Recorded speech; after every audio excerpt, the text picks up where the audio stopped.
Hello મિત્રો, કેમ છો તમે બધા? હું છું દેવરાજ. હું ગાંધીનગર નજીકના એક ગામમાં રહું છું.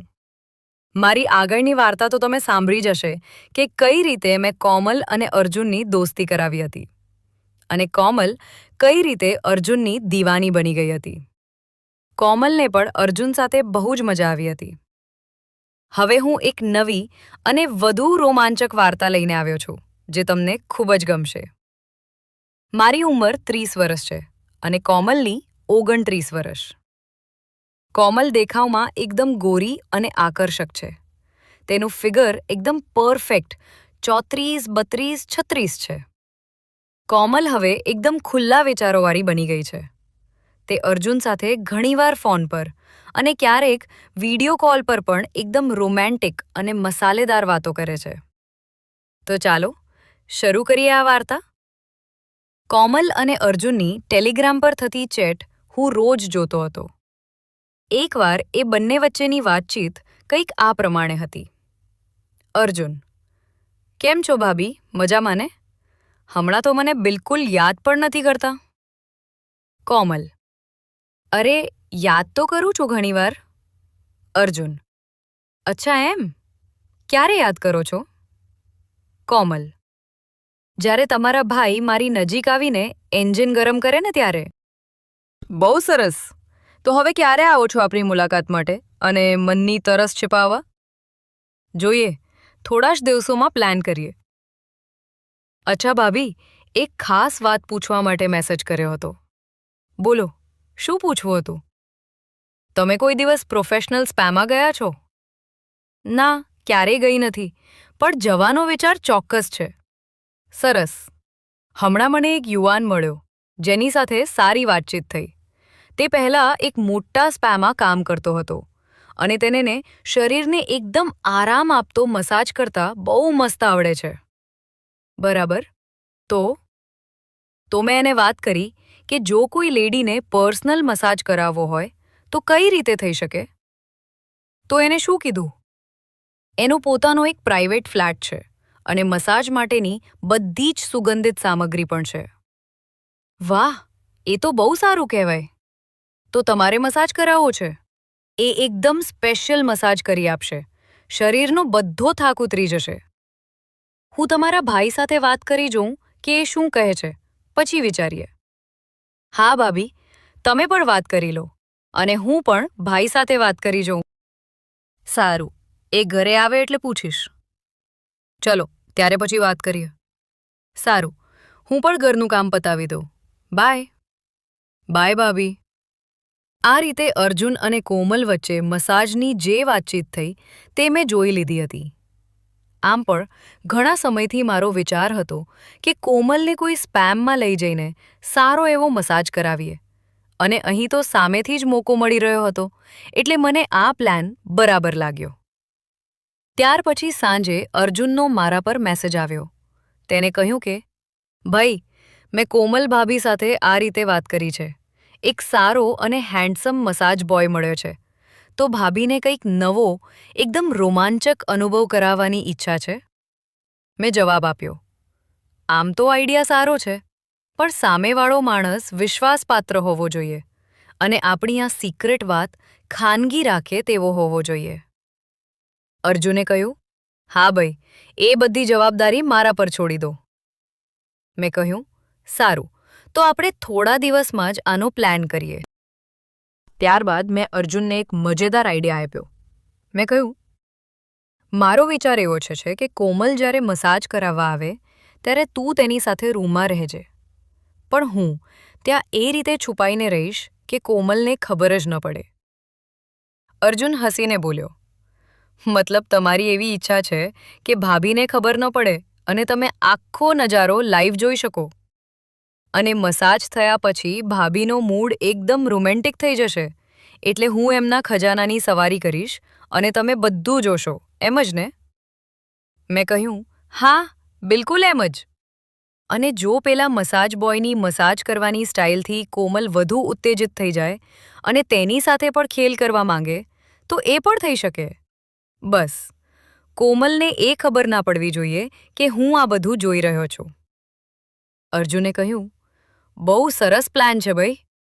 આપણે એવું જ કંઈક ગોઠવીએ જેથી ભાભી મારી સાથે ફૂલ મોજ કરે અને એમને જરાય અંદાજ ન આવે કે તમે ત્યાં જ છો. મેં કહ્યું, હા, એકદમ બરાબર. તું બધી ગોઠવણ કર. અર્જુને કહ્યું, સારું, 2-3 દિવસમાં જ આપણે આ પ્લાન અમલમાં મૂકીએ. સાંજે હું ઘરે આવ્યો ત્યારે કોમલે મને અર્જુન સાથે થયેલી વાત જણાવી. પણ તેને એ ખબર નહોતી કે મારી અને અર્જુનની વચ્ચે બધી વાત ઓલરેડી થઈ ગઈ છે. મેં એકદમ અજાણ બનીને કહ્યું, સારું, આપણે વિચારીએ કે ક્યારે ટાઈમ સેટ થાય છે. તેને કહ્યું, સારું, વાંધો નહીં. પછી રાત્રે જ્યારે હું અને કોમલ બેડરૂમમાં એકબીજાના પ્રેમમાં ડૂબેલા હતા અને હું તેને તૃપ્ત કરી રહ્યો હતો, ત્યારે મેં વાત છેડી. તારે ત્યાં ખાલી મસાજ જ કરાવવો છે કે પછી કંઈક આગળ લીલા લહેર કરવાની પણ ઈચ્છા છે? આગળ વધવા માટે તો અર્જુનનું હથિયાર છે જ ને. પેલા પાસે તો હું ખાલી મસાજ કરાવીશ, પણ તમે પણ મારી સાથે જ આવશો ને? કદાચ મને કોઈ કામ આવી જાય તો હું થોડો મોડો પડું, પણ તું ચિંતા ના કરતી, અર્જુન ત્યાં હાજર જ હશે. સારું, પણ તમે જલ્દી આવવાનો ટ્રાય કરજો. મને એકલીને થોડો સંકોચ થાય છે. હા, ચોક્કસ, પણ ગભરાવાની જરૂર નથી. આ સ્પેશિયલ મસાજમાં તને એવો આનંદ આવશે જે તે ક્યારેય અનુભવ્યો નહીં હોય. હા, આનંદ તો મને અત્યારે પણ બહુ આવી રહ્યો છે. ચાલ ત્યારે, હવે મસ્ત પોઝિશન લઈ લે. આજે તને પાછળના બમ્પર તરફથી એકદમ અલગ અંદાજમાં આખી ગાડી દોડાવવી છે. હા, લો ને, મેં તમને ક્યારેય ના પાડી છે? ત્યારબાદ અમે બંને ખૂબ જ ધબધબાટી બોલાવી, એકબીજાના પ્રેમમાં પૂરેપૂરા ડૂબી ગયા અને પછી સૂઈ ગયા. બીજા દિવસે મેં અર્જુન સાથે વાત કરીને તેના ફ્લેટ પર બધી સેટિંગ કરાવી લીધી અને પેલા મસાજ બોયને પણ મળી લીધો. અમે નક્કી કર્યું કે બીજા દિવસે બપોરે જ આમકમ કરવું. મેં કોમલને પણ કહી દીધું અને તે પણ એકદમ એક્સાઇટેડ હતી. બીજા દિવસે સવારે કોમલે તેના શરીરના તમામ અંગત ભાગો સાફ કરીને પોતાની આખી ત્વચાને એકદમ ચીકણી, સુવાળી અને માખણ જેવી ચમકતી બનાવી દીધી. ત્યારબાદ હું તેને અર્જુનના ફ્લેટ પર લઈ ગયો અને ત્યાં મૂકીને બહાનું કાઢ્યું કે હું થોડું કામ પતાવીને હમણાં જ આવું છું. કોમલે કહ્યું, વાંધો નહીં. અર્જુન ત્યાં જ હાજર હતો. કોમલને ત્યાં બેસાડીને અમે બંને ભાઈઓ થોડીવાર માટે બહાર આવ્યા. મેં મારો મોબાઈલ સાયલેન્ટ કરી દીધો. ત્યારબાદ અર્જુન અંદર ગયો અને કોમલને એક સ્પેશિયલ રૂમમાં લઈ ગયો. ત્યાં કોમલને બેસાડીને અર્જુન બહાર આવ્યો અને મને બીજા રૂમમાં લઈ ગયો, જ્યાં તેણે મારા માટે ગુપ્ત વ્યવસ્થા કરી હતી. તે રૂમના કબાટ પર એક એવો કાચ લગાવેલો હતો જેની બહારથી અંદર ન દેખાય, પણ અંદરથી બહારનું બધું જ ચોખ્ખું દેખાય. અર્જુને કહ્યું, ભાઈ, આ જગ્યા એકદમ પરફેક્ટ છે. ત્યાં એક બેડ અને મસાજ ટેબલ ગોઠવેલું હતું. અર્જુને મસાજ બોયને નીચે રાહ જોવાનું કીધું હતું. તે પહેલાં અર્જુન કોમલ પાસે ગયો અને તેને હોલમાંથી લાવીને સોફા પર બેસાડી. હું કાચ પાછળ છુપાઈને બધું જ લાઈવ જોઈ રહ્યો હતો. બંને સોફા પર બેઠા હતા. થોડી જ વારમાં કોમલ ઊભી થઈને અર્જુનના ખોળામાં બેસી ગઈ. અર્જુન તેની ગરદન પર ચુંબન કરવા લાગ્યો અને ધીમેથી સાડીની ઉપરથી જ તેના ભરાવદાર અંગોને દબાવવા લાગ્યો. બંને વચ્ચે મસાલેદાર વાતો શરૂ થઈ. ભાભી, આજે તો તમને જન્નતની મજા આવી જશે.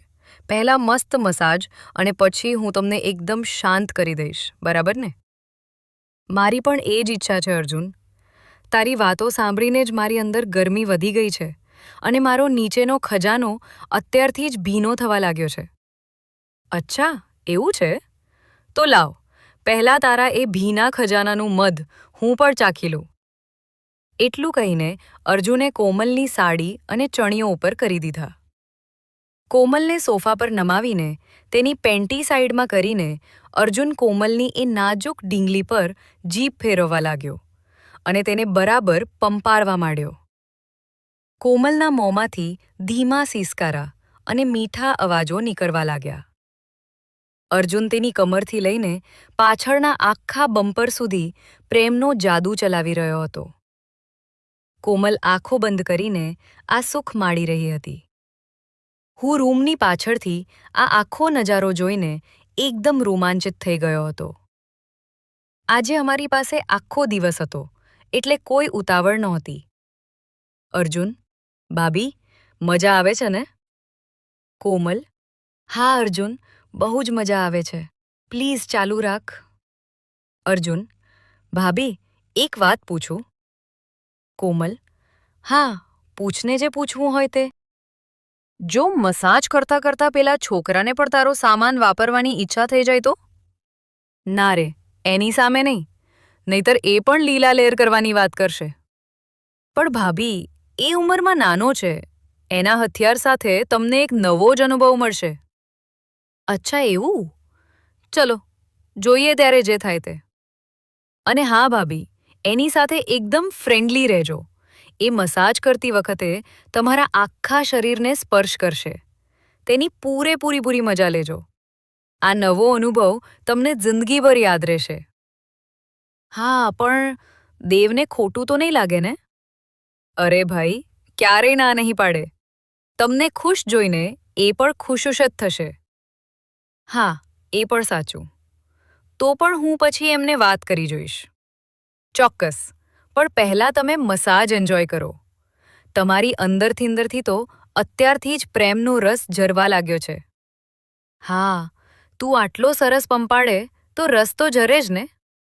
સારું ભાભી, એ મસાજ બોય તમારાથી 5 વર્ષ નાનો છે, એટલે તમે એને તું કહીને વાત કરશો તો પણ ચાલે. ઠીક છે, પણ હવે તું મને અત્યારે જ તૃપ્ત કરીશ કે મસાજ પછી? મસાજ પછી ભાભી. અત્યારે તમારી અંદર જે રોમાંચની આગ લાગી છે તે મસાજ પછી ડબલ થઈ જશે, અને ત્યારે ખેલ કરવાની મજા કંઈક ઓર જ આવશે. હા, તારી વાત એકદમ સાચી છે. અને ભાભી, એની સાથે ભલે ગાડી પાટા પર ના ચડાવો, પણ થોડી રોમેન્ટિક વાતો અને એના સ્પર્શનો આનંદ તો લેજો જ, પ્લીઝ. હા, ચોક્કસ કરીશ. ચલો, હવે મને એકવાર ચરમસીમા સુધી પહોંચાડી દે. મને પણ બહુ મજા આવી ગઈ ભાભી. તમારો આ સ્વાદ એકદમ અદ્ભુત છે. મેં કબાટ પાછળથી તેમની આ બધી મસાલેદાર વાતો સાંભળી. મને મનમાં થતું હતું કે કોમલ પેલા મસાજ બોય સાથે આગળ વધશે કે નહીં. પણ પછી મેં વિચાર્યું કે જે થશે તે જોયું જશે. બસ મજા આવવી જોઈએ. ત્યારબાદ અર્જુનના મોબાઈલ પર તેના એ મસાજ બોય ફ્રેન્ડનો કોલ આવ્યો, એટલે અર્જુન તેને લેવા માટે નીચે ગયો. ત્યાં સુધીમાં કોમલે પોતાના કપડાં સરખા કરી લીધા અને મસાજ માટે માનસિક રીતે તૈયાર થઈ ગઈ. આગળ શું થયું? મસાજ બોયે કોમલ સાથે કેવો મસાજ કર્યો? અને મેં છુપાઈને શું જોયું? તે જાણીશું આ કહાનીના આગલા ભાગમાં.